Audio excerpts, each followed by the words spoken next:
위클레시아라는 교회를 이제 개척해서 목회하고 있는 이성용 목사라고 합니다. 반갑습니다. 굉장히 뜨겁네요, 여기. 네, 제가 한 가지 좀, 뭐라고요? 네. 제가 한 가지 좀 양해의 말씀을 드리면, 제가 지금, 좀 이야기를 크게 하다가 보면, 목사님 저기 이가 좀 이상하다, 뭔가 김가루 붙인 것 같다, 이렇게 생각하실 수 있거든요. 제가 지금 앞에 이가 없어요.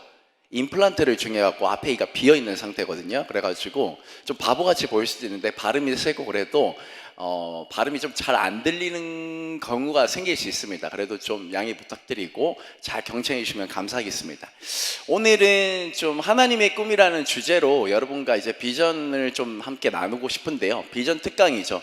근데 제가 35살 먹었고 이제 주의 교회를 위해서 이제 길을 따라가기로 위해서 이제 살아가지만, 제가 여러분들께 뭔가 좀 이렇다 할 엄청난 인생의 소스나 어떤 방향의 제시를 하기에는 전 여러 가지 모로 이제 부족한 점이 많은 것 같습니다. 그래서 제가 살아가면서 있었던 이제 우리가 결국 부딪히는 그 모든 내용들이 비슷하잖아요.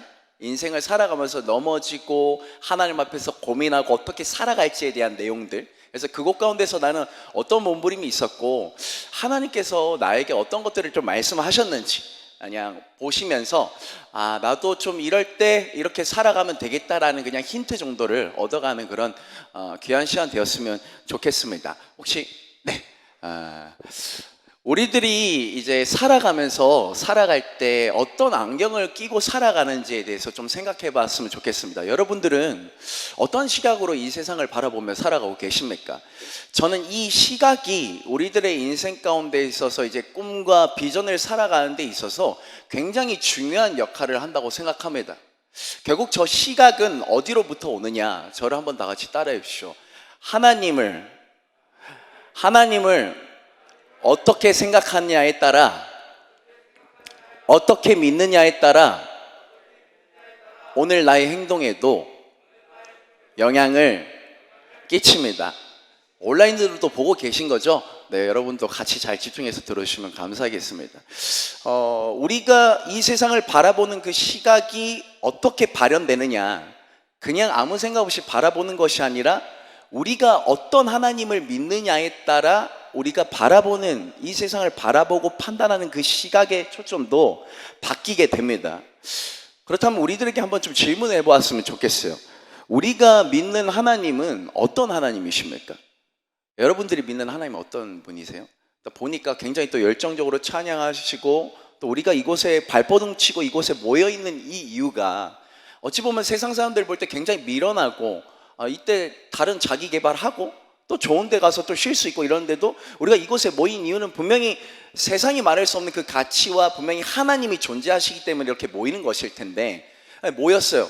근데 그 대상인 하나님을 어떻게 믿고 있냐고요? 여러분들이 믿는 하나님은 어떤 분이시냐고요? 저는 그냥 여러분들이 어떤 하나님이라는 존재에 대해서, 우리가 인생의 막막한 길 가운데 있을 때 어떤 삶을 살아야 될지 모를 때 잠깐 나의 문제를 해결해 주시는 정도의 어떤 도깨비방망이 같은 어떤 존재가 되지 않기를 너무도 소원합니다. 그 하나님께서 그저 우리들의 어떤 자그마한 문제의 어떤 해결책의 어떤 것들을 열어주시는 하나님 정도가 아니라 우리들의 모든 삶을 이끌고 가신다는 그 하나님을 우리가 믿음으로 고백하면서 나아갔으면 좋겠어요. 성경에서도 두렙돈을, 자신의 가진 돈 전부를 드렸던 과부가 등장합니다. 아시죠, 여러분? 과부 이야기. 누가 존재했다고요? 과부. 근데 과부가 가진 돈이 두렙돈이었어요. 이거 진짜 많이 울려 퍼지니까 굉장히 부담스러워요. 소리가 굉장히 크네요. 이 그녀가 가지고 있는 전부를 다 드림으로써 주님께 굉장히 칭찬을 받아요. 다른 부자들도 수많은 돈들을 드렸지만 이 여인이 가진 돈은 조금밖에 안 되는 그 두렙돈, 오늘날의 돈으로 치면 하루 일당 10만 원으로 치면 한 5,500원? 그냥 밥 한 끼 사 먹을 수 있을 정도의 돈이었는데 그 돈을 그냥 하나님께 다 드렸다고요. 그런데 그 당시 이제 과부의 어떤 그 사회적 위치에 대해서 우리가 좀 더 상상해 볼 수 있을 것 같습니다. 과부잖아요. 그러면 남편이 있어요, 없어요? 없어요. 그 당시 이스라엘 문화 가운데에서는 남성 중심 사회였기 때문에 여자로서 혼자 생계를 유지하는 게 굉장히 힘들었다고요. 남자가 있어야만 경제적인 활동이 가능했어요. 그렇다면 이 여인이 어떻게 돈을 가지고 있었고 어떻게 생계를 유지시킬 수 있었느냐, 우리는 질문할 수 있을 것 같습니다. 어떻게 살아갔을까? 경제적인 활동을 할 수 없으면 어떻게 살았을까요? 구걸을 했겠죠. 그죠? 그렇다면 그 여인이 가지고 있는 돈 전부를 들었다는 그 내용의 그 도랩돈의 무게는 달라지는 거예요. 그죠? 아니, 너무도 소중한 돈이잖아요. 겨우겨우 구걸해서 얻은 돈, 이걸로 내 배를 채우기도 힘든데 이걸 하나님께 드렸다고요. 현실적으로 말이 안 되는 소리예요. 또 한번 생각을 해볼까요? 그녀가 혹시나 이제 남편이 죽기 전에 그 남편과 이뤘던 사랑의 결실인 자녀들이 있다고 생각해 봅시다. 그 자녀들이 있는데도 불구하고 그녀가 그 가진 돈 전부를 하나님께 드렸다는 것이, 여러분, 현실적으로 이게 가능하고 우리들에게 이게 타당하다고 여겨질 수 있는 만한 태도일까요? 오히려 그 돈을 가지고 빵 한 조각이라도 더 사서 자식들의 입에 넣어주는 게 바로 그녀의 최소한의 책임 아니었을까요? 근데 그녀는 그 도랩돈을 전부 다 가진 돈 전부를 하나님께 드려요. 어떻게 이런 일들이 있을 수 있었을까? 이것뿐만 아니라 그 당시 가난이라는 것은 죄의 결과로서 보는 그들의 문화적인 어떤 인지가 있었습니다. 가난이 뭐라고요? 죄. 그럼 반대로 부자는 뭐예요? 복 받은 사람, 하나님의 복을 받는 사람. 그렇다면 그녀가 하나님께 늘상 드렸었던 그 기도의 내용들에 대해서 우리가 또 생각해 볼 수 있을 거예요. 어떤 기도들을 했을까? 배고프니까 어떤 기도를 했을까? 하나님, 오늘도 하루 먹고 살 좀 그런 형편을 저에게 좀 마련해 주십시오. 하나님, 전 너무도 배가 고프지만 내 자식들만큼은 하나님 굶기지 말아주세요. 그리고 늘상 그 뒤에 따라왔던 기도의 내용은 무엇이었을까요? 난 죄이니까, 난 죄인의 결과로서 이렇게 가난하게 살아갔으니까 어떤 기도를 드렸을까요? 하나님께. 하나님, 죄송합니다. 하나님, 죄송해요. 내가 죄인이라서 이렇게 살아갑니다. 근데 아무리 회개 기도를 하고 이 도랩돈을 드렸다고 해서, 가진 돈 전부를 드렸다고 해서 그녀가 부자가 되었고 그녀의 삶이 풍성해졌다는 그 얘기는 성경 어디에도 기록되어져 있지 않습니다. 그녀가 가진 돈 전부를 하나님께 정성껏 올려드렸다고 해서 그것에 대한 결과로 그녀가 부자가 되었다는 이야기는 없다고요. 그럼에도 불구하고 그녀가 그 가진 돈 전부를 다 드릴 수 있었던 그 이유에 대해서 생각해 보면 그녀는 분명한 경험이 있었던 거예요. 어떤 경험? 이 도랩돈으로는 내 인생을 구원할 수 없지만 하나님이시라면 나의 가정과 나뿐만 아니라 나의 자식들까지 하나님께서 구원해 주실 수 있다는 그 경험과 믿음이 그녀에게 있었던 것입니다. 그 경험이 있기 때문에 그녀는 그녀가 가진 돈 전부를 하나님께 올려드릴 수 있었던 거예요. 제가 무슨 말을 하기 위해서 이렇게 계속 길게 끌고 가는 거냐면, 여러분, 우리가 믿는 하나님은 어떤 분이시냐고요. 그녀는 당시 그들의 세계관 속에서 부자는 하염없이 축복을 받은 존재고 나는 죄인이고 나 같은 자에게는 하나님 없는 것만 같은 그때에도 나만의 하나님이 있었다고요. 나를 도우시고 나를 이끌고 가시는 그 나만의 하나님에 대한 그 신앙이 있었다고요. 오늘날 우리들이 믿는 하나님 누구십니까? 그냥 우리가 살아가면서 그냥 힘 주시고 문제 해결해 주시고 시험 쳐야 될 때 잠깐 이것들을 돌파해 계시는 그 정도의 하나님으로 믿는 것 같으면, 여러분, 우리는 그 복음의 풍성하고 넓은 지경에 대해서 너무도 잘 모르고 있는 것이라 저는 생각되어집니다. 그러므로 오늘날 어떤 하나님을 믿느냐는 너무도 중요합니다. 우리가 인생을 살아가면서 이거 넘어가는 건가요? 이걸 누르면 될까요? 네. 잠깐만요. 죄송합니다. 네, 이게 뭐죠, 여러분? 우주죠. 누군가는 어떤 시각으로 이 세상을 바라볼 때, 아까 전에 김비라는 사역자님께서 굉장히 열심히 찬양을 하셨는데 그런 아름다운 선율을 듣고 그냥 음파의 떨림 정도로 생각하는 사람이 있어요. 아, 박자가 뛰네? 드럼 뛰네? 그러니까 신난다. 그냥 거기서 머무르는 사람이 있고, 누군가는 그 아름다운 선율을 듣고 그곳 가운데서 하나님을 고백하고 하나님께 사랑을 올려드리는 사람들이 있습니다. 여러분들은 어떤 시각으로 이 세상을 바라보고 계십니까? 한 예로 우리가 이 밤하늘의 이 별들을 본다면 우리는 어떠한 고백들을 하는가?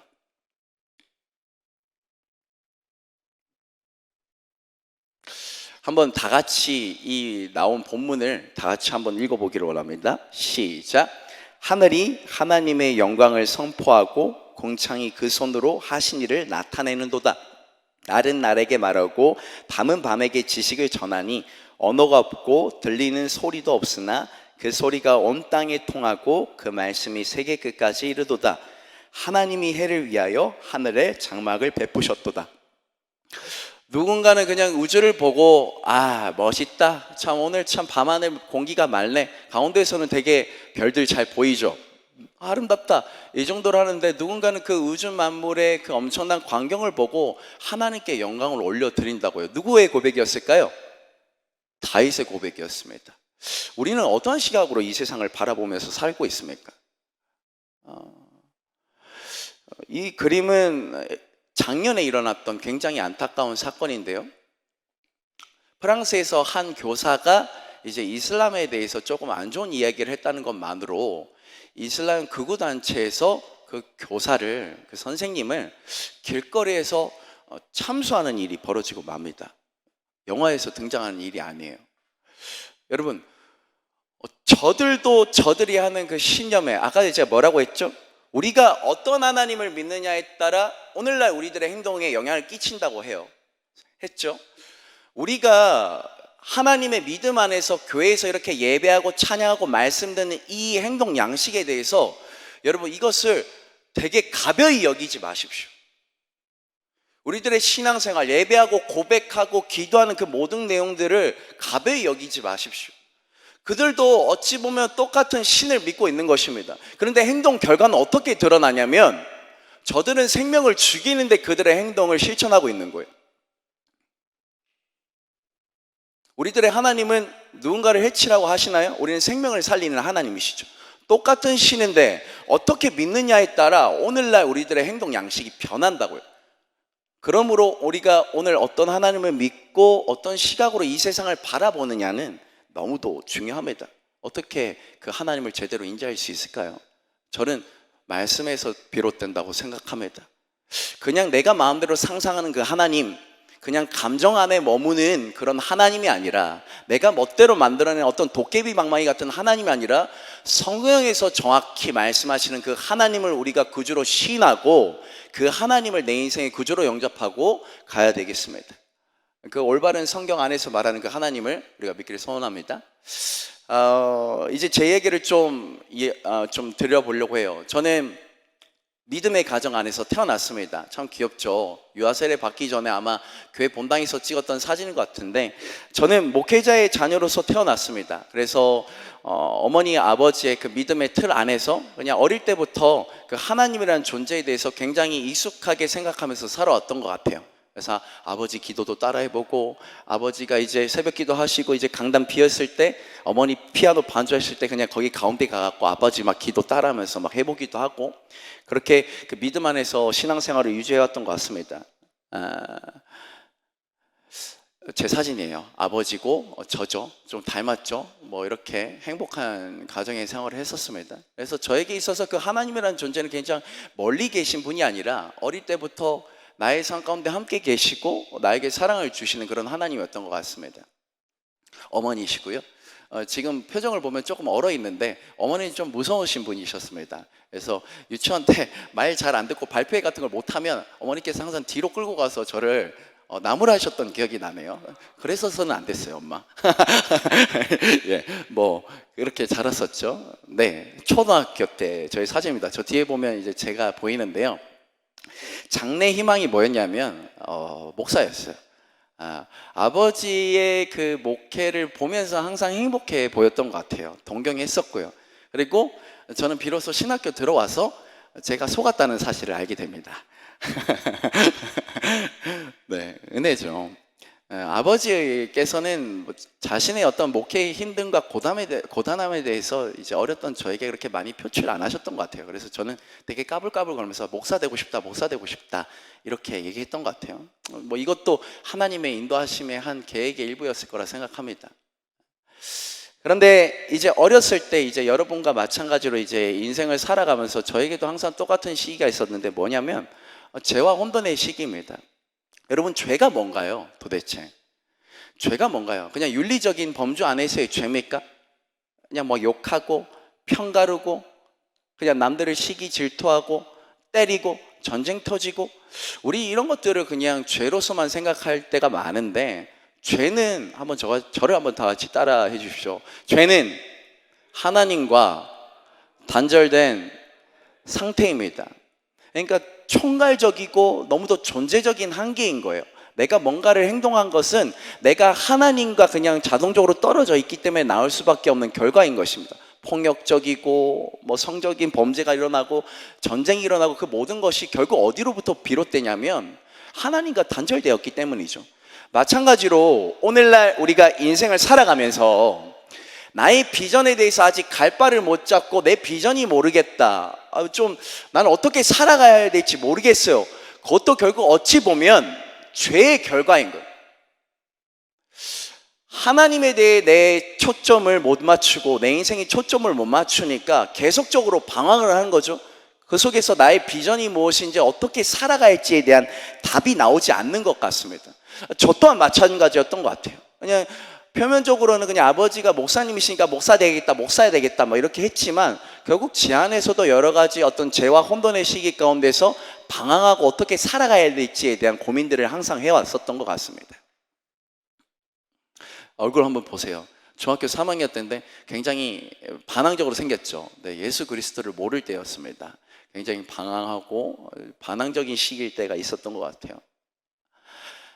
그런데 이런 제가 이제 본질적인 어떤 나의 꿈과 나의 인생에서 내가 열심히 살아가고 내가 어떻게 계획해서 살아가는 삶이 아니라 하나님의 꿈을 좀 마주했던 그 계기가 있었습니다. 그것을 저는 결국 신학교 들어가서 그제서야 마주하게 됐는데요.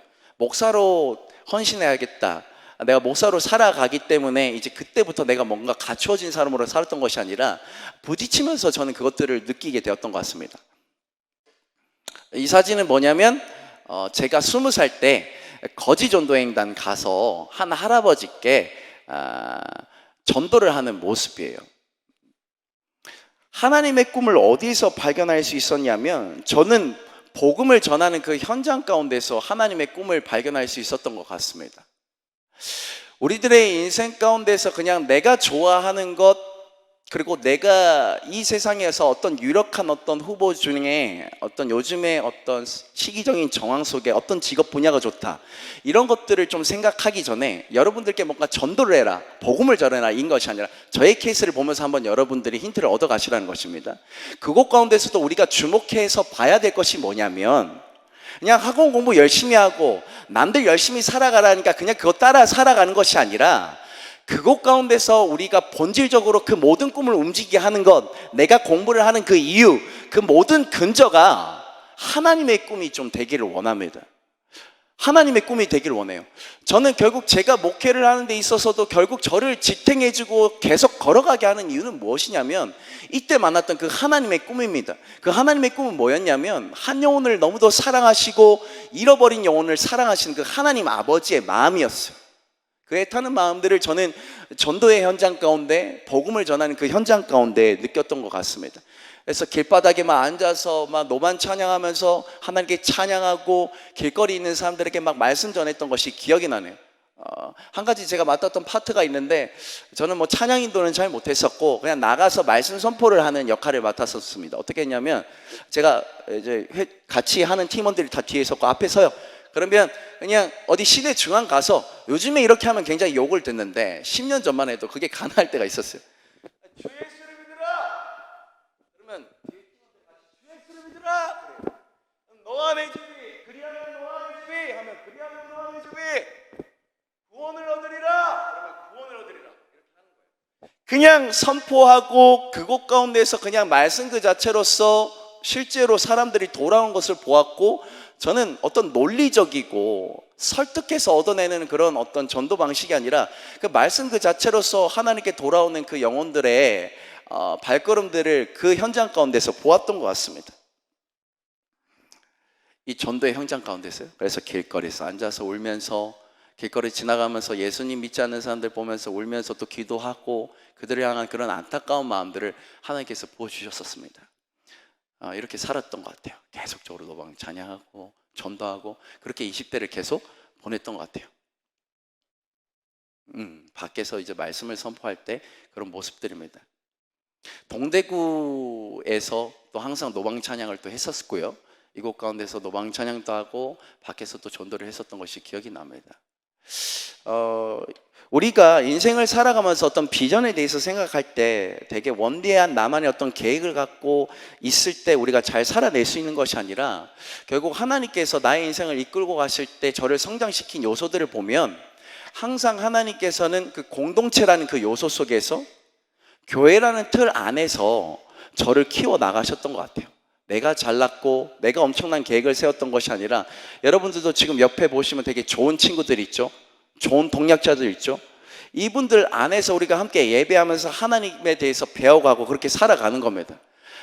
그러므로 그냥 비전에 대해서 고민하실 때 혼자 골머리 고민하지 마시고 하나님께서 옆에 붙이신 그 분들과 함께 잘 걸어가시길 바랍니다. 그곳 가운데서 또 하나님께서 말씀하시는 것들이 있습니다. 그래서 저는 사람들을 너무 좋아해요. 같이 이렇게 살아가고 사랑하면서 이 안에서 하나님이 어떤 분이신지 내 인생의 길에 대해서 생각했던 것 같습니다. 항상 제가 그렇게 사람들과 함께 하기를 좋아했고, 거주운동하기를 좋아했고, 팀 사역하기를 좋아했던 제가 혼자 남게 되는 시간들이 들이닥칩니다. 바로 이제 단기 선교를 이제 떠나게 되면서 장기적으로 이제 필리핀에 가는 일이 발생하기 시작해요. 그래서 그곳 가운데서 혼자 시간을 보내면서 하나님과 독대하는 그런 시간들이 있었습니다. 그래서 필리핀 현지에서 사역하고 하면서 하나님의 어떤 더 꿈과 그 복음의 그 지경에 대해서 더 알아가는 시간들이 있었던 것 같습니다. 해외 나가면 거의 리미티드 기간이 한국에 대해서 굉장히 그리움이 치솟고, 그곳 가운데 생활이 이제 익숙해질 무렵에 굉장히 우울해지고 한국으로 다시 돌아가고 싶은 생각이 드는 그 기간을 거의 대부분 한 3개월로 보시더라고요. 저한테도 그런 현타의 시간이 왔었어요. 그래가지고 혼자만에 있는 시간 속에 여러 가지 고민들을 했던 것 같아요. 나 계속 신학을 해야 되나?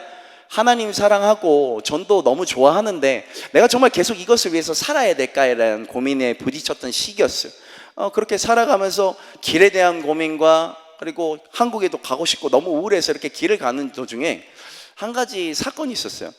필리핀 사람들은 진짜 인사를 잘하거든요. 가다가 이렇게 우울하게 이제 길을 걷는 와중에 애 엄마예요. 그냥 애를 업고 이렇게 길거리에 계신 어머니인데 그냥 저를 보시고, 저랑 관계가 없으신 분이었어요. 저를 보고 그냥 환하게 웃어주시는 거예요. 그 웃음을 보는데 제가 가지고 있던 그 고민과 우울감이 그 순간 한 번에 다 사라졌어요. 근데 하나님께서 저에게 분명히 그때 말씀하시는 것 같았어요. 어떤 영역이었냐면, 저는 내가 가지고 있는 어떤 하나님의 자녀라는 그 의식이, 나의 위치가, 그리고 선교지에 갔을 때 어떤 나의 다짐이 이 복음으로서 이 필리핀 땅을 변화시켜야 되고 세상을 변화시켜야 됐다는 그런 생각만을 가지고 살았었는데, 나랑 관계도 없고 저 사람 예수 믿는지 없는지도 모르는 그녀의 그 웃음 속에서 내 마음에 알 수 없는 그 위로와 고민이 날아가는 것을 보면서 하나님께서 어떤 또한 지경을 깨우치게 하셨냐면, 하나님의 형상은 참 그 자체로 아름답다, 이런 생각을 하게 하시더라고요. 하나님께서 만드신 세상은 너무도 아름답다. 그래서 그녀의 어떤 웃음을 통해서 좀 더 겸손해지고 하나님의 더 넓은 세상을 볼 수 있었던 그런 계기가 있었던 것 같습니다. 여러분들은 이 세상을 그저 어떻게 바라보십니까? 그냥 내가 어떤 바꿔야 될, 어떤 정복해야 될 어떤 그런 세상으로만 보고 계십니까? 아니면 또 하나님의 또 아름다운 세상으로서 우리가 또 책임지고 수용해야 될 어떤 그런 영역들로 보십니까? 그런 것들을 잘 생각해 보시면서 인생을 살아가셨으면 좋겠어요. 제가 살았던 어떤 세부의 라플라프 시티, 그랬었습니다. 그곳 안에서도 여전히 저의 인생은 공동체 안에 계속 있었어요. 이곳 안에서 하나님께서 저를 키워가셨고 나의 길이 뭔지에 대해서 계속적으로 제시해 주셨습니다. 물론 이때는 또 광야와 같은 시간이었죠. 항상 사람들 안에 머물러 있어라는 말이 아니라 이렇게 혼자만의 시간도 필요합니다. 그래서 오랜만에 아까 전에 우리 강성훈 목사님을 이제 만나 뵀는데 어떻게 또 수년간 또 연락이 끊기다가 갑자기 저를 불러주시면서 오랜만에 만나서 어떻게 살아왔는지에 대해서 이야기를 많이 나눴어요. 참 광야 같은 시간들을 보내셨더라고요. 우리 목사님께서 말씀하시기를 뭐 저한테 이제 결혼 못하는 줄 알았다.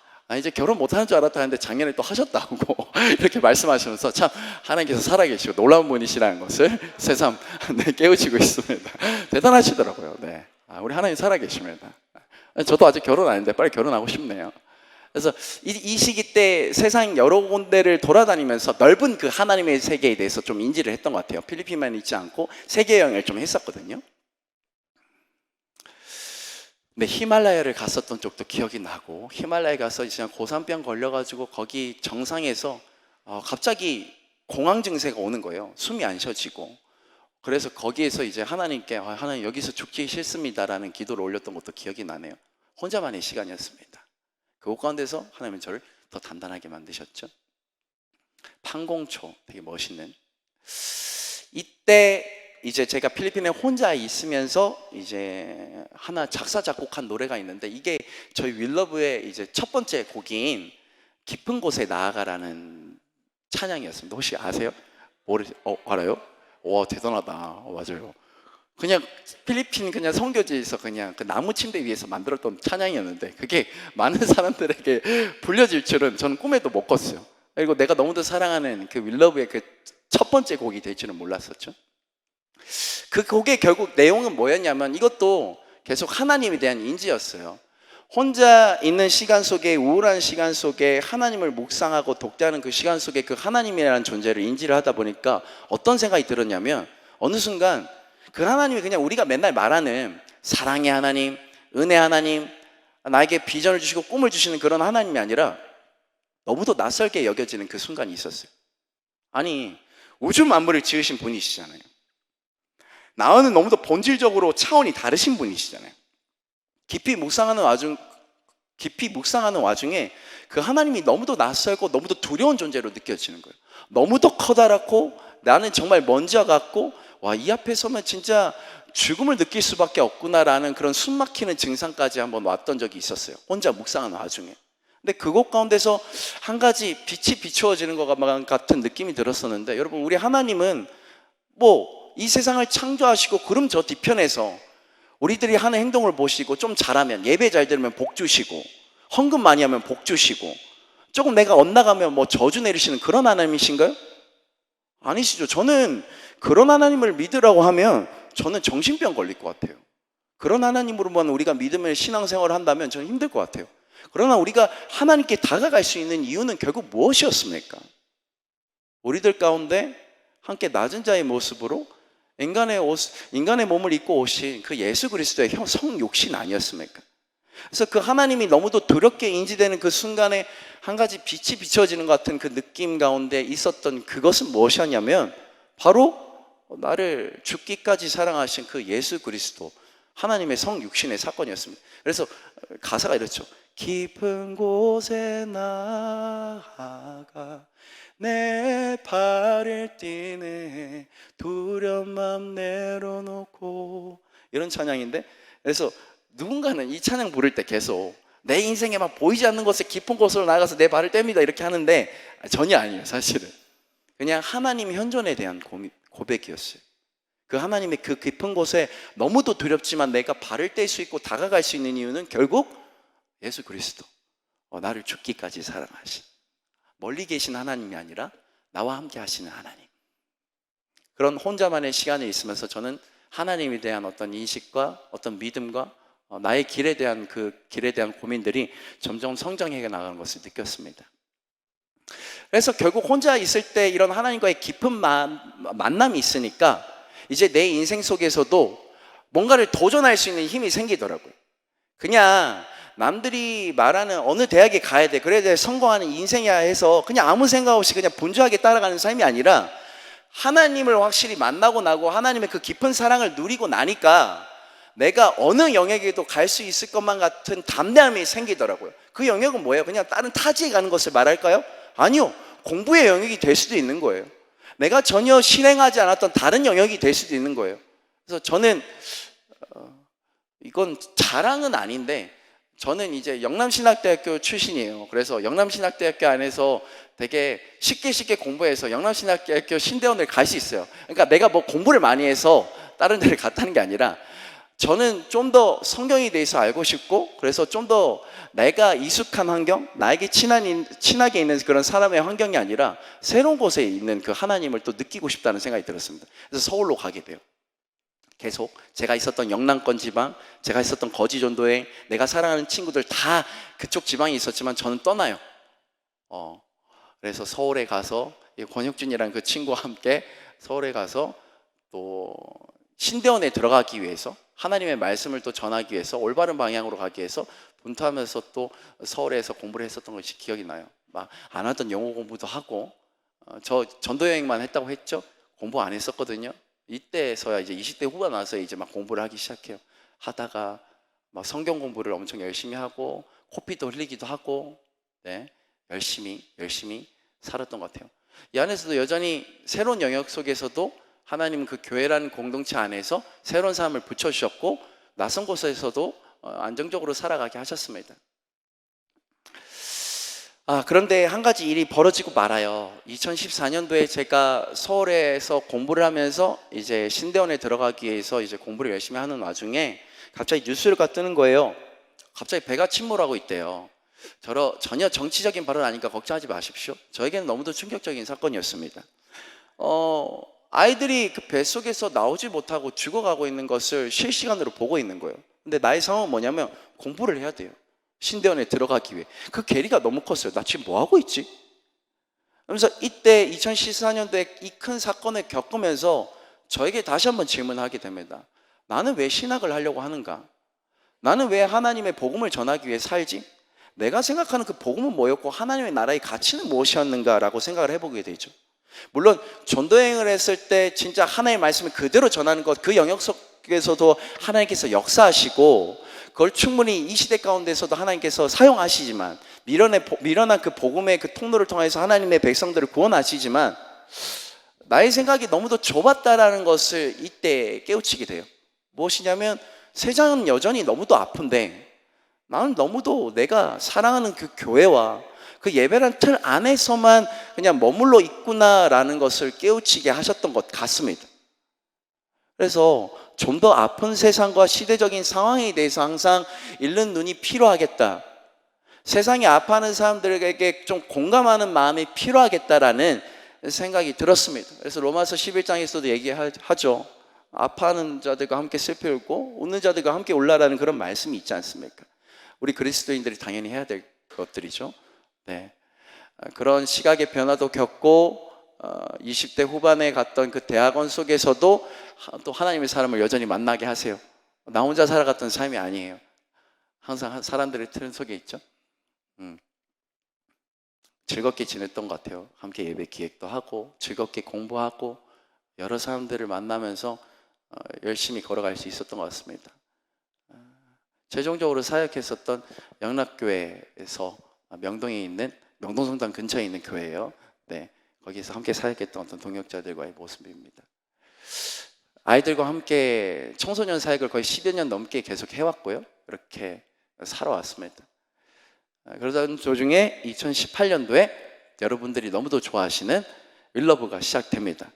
저는 윌러브를 시작할 때부터 같이 있었던 멤버였고, 처음에 그 윌러브를 시작했을 때 정말 그 바이브는 저희도 이렇게 될 줄 몰랐어요. 진짜 재밌게 시작했어요. 그냥 우리끼리 영상 찍자. 재밌잖아. 요즘 이렇게 너무 영상으로 이렇게 하나님께 영광 돌리고 이렇게 멋있게 하는 팀이 많이 없는 것 같아. 그래서 우리끼리 카페 모여서 찍어보자. 근데 그게 갑자기 막 스노우볼이 막 굴러가더니, 나중에 우리는 분명히 처음에 영상 컨텐츠라는 이름으로 시작했는데 다른 분들이 다 우리를 어떻게 인식을 하시냐면 사역팀으로 인지를 하시더라고요. 근데 이제 그것을 감당할 수밖에 없는 시기인 것 같아요. 책임감을 갖고 이제 더 잘해야 되는 팀의 위치에 있는 건 맞는 것 같습니다. 이 안에서도 참 여러 가지 즐거움들이 많았죠. 네, 서울의 한복판에 그 가로수길 밑에서 세상 가운데 어찌 보면 서울 가운데 한국에서 가장 힙하다면 힙하고 가장 비싼 땅 그 지하에서 이 예배를 드렸었던 설레는 밤, 이 집회를 또 잊을 수가 없었습니다. 이 밑에서 또 예배를 했을 때 그 경험들, 하나님께서 또 이끌고 가시는 그런 경험들을 만끽했었죠. 여전히 사람들 안에 있습니다. 부족하지만 항상 지금도 여전히 35살 먹고 교회를 개척하고 목사라는 타이틀로 저는 이 세상을 살아가고 있지만 여전히 부족한 것 같아요. 앞길이 막막하고 아까 전에도 이제 들어오기 전에 우리 담임 목사님 만나면서 목사님 잘 모르겠습니다. 목사님 어떻게 목회하시고 뭐 어떻게 전도 협회 또 이런 것들 어떻게 또 사역해야할지 막 질문을 드렸어요. 그래서 막 더 요즘에 밑바닥이 드러나고 앞으로도 어떻게 살아가야 될지 모르겠어요. 막 윌러브 여러분 그냥 화면에 나올 뿐 멋있게 보일 뿐 진짜 아무것도 없어요. 저희 진짜 아무것도 없거든요. 그냥 똑같은 청년들이고 똑같이 죄 짓고 넘어지고 그냥 하나님께서 그냥 맡기셨기 때문에 그냥 열심히 살아가는 건데 이 안에서도 참 여러 가지 고민들과 계리들이 있는 것 같아요. 그러던 와중에 저에게도 윌러브에 소속된 채로 살아갈 때 어떤 고민들이 하나 있었냐면 저의 정체성은 결국 사역자예요. 저 되게 관종 같잖아요. 관종 맞긴 맞는데 설교 영상 같은 거 제가 뜨고 막 이렇게 하고 사람들 좋아요 눌러주고 이러면 제가 와 나르시즘 막 느끼면서 나 진짜 대단한 사람이다. 이 시대 가운데 하나님께서 날 세우셨다 막 이러실 것 같나요? 아니요. 설교 영상 올라올 때마다 진짜 토 나올 것 같아요. 보기 싫어요. 너무도 내 모습이 너무 싫어요. 그냥 그것들을 보는 게. 그래서 윌러브에 있는 저의 처음 모습을 결국 되돌아보면 저는 이 안에서 항상 무엇을 꿈꿨었냐면 결국 교회를 꿈꿨던 것 같아요. 근데 윌러브 팀은 결국 뭐예요? 컨텐츠 팀이에요. 교회는 아니에요. 그래서 사역자로서 항상 고민이 있었어요. 저는 멋있는 설교를 하기 위해 윌러브에 있는 것도 아니고 멋있는 곡을 내기 위해 작사 작곡을 하기 위해 이곳에 소속된 사람도 아니에요. 그래서 시간이 오를수록 계속 괴리감이 벌어지더라고요. 그래서 기존 교회 목회를 이제 포기를 하고 윌러브 안에서 사역을 하기로 했지만 이건 교회의 모습도 아니고 내가 끝까지 갈 수 있는 모습도 아니었고 그래서 잠깐 작년 1년 동안 쉬는 일이 발생을 해요. 근데 그 쉬는 와중에서도 여전히 내 인생 가운데 울려 퍼지고 내 마음 가운데 부담감을 주시는 그 원동력은 뭐였냐면 내가 20대 때 만났던 그 잃어버린 영혼들 향한 그 하나님의 아픈 마음 그것들이 계속 제 안에 있다는 것을 알게 되었어요. 사역을 쉬니까 오히려 이 마음과 부담감이 더 극대화되는 게 느껴지더라고요. 그래서 하나님께서 계속 말씀하신 것 같아요. 소영아 예배의 모임을 열어야 한다. 복음이 계속 올려 퍼져야 된다. 그런 부담감을 주시니까 결국은 일이 벌어지고 말아요. 윌러브 안에서 그냥 제가 은총이한테 박은총 대표한테 이렇게 얘기를 해요. 은총아 나는 멋있는 설교하려고 여기 있는 것도 아니야. 결국 내가 살아가는 그 목적은 복음 전하는 거고 하나님께 예배 드리는 거야. 난 예배 모임을 만들어야겠다 이렇게 딱 얘기를 했었는데 이제 은총이도 그때 제 마음에 동했었고 그때 또 때마침 은총에게 또 보여주시는 하나님의 마음이 있었어요. 그러면 우리 예배 모임을 만들자 이렇게 해서 갑자기 한 달 만에 하나님께서 공간을 주시고 갑자기 1월 달에 홍대 쪽에서 저렇게 예배를 열어서 결국 저것이 이제 교회로서의 발걸음을 걸어가게 되는 그 지경에 이르렀습니다. 위클레시아라는 모임이에요. 이렇게 카페에서 함께 매달 모여서 찬양하고 또 잠실 쪽에서도 이제 예배의 처소가 생겨서 매주 또 예배하면서 살아가고 있습니다. 공간 이쁘죠? 한번 서울 오시면 위클레시아 한번 꼭 오시기를 추천드릴게요. 네, 좋아요. 여기까지 뭐 부족한 저의 이야기였던 것 같아요. 남는 건 이건 것 같아요. 결국은 정리해 드릴게요. 우리가 하나님을 어떻게 믿는가는 너무도 중요합니다. 예배 허투루 드리지 마세요. 감정으로만 드리지 마세요. 말씀 속에 정확히 기록된 그 하나님을 따르십시오. 그 건강하고 올바른 교리 안에 펼쳐진 그 하나님을 인지하시고 그리고 그냥 내 인생을 그냥 내 스스로 고민하면서 외롭게 살아가지 마시고 옆에 붙어있는 그 동료자들과 함께 손잡아 주시고 기도하십시오. 그리고 여러분 무조건 언젠가는 분명 우리들의 인생에 광야와 같은 시간이 들이닥치는 그 시기가 있을 겁니다. 두려워 떨지 마시고 또 그것 가운데서도 강력하게 또 우리와 함께 하시는 그 하나님과의 그 만남 속에서 여러분들의 비전과 꿈을 또 펼쳐 나가시는 여러분 되시기를 축복합니다. 네, 강의를 마치도록 하겠습니다. 감사합니다.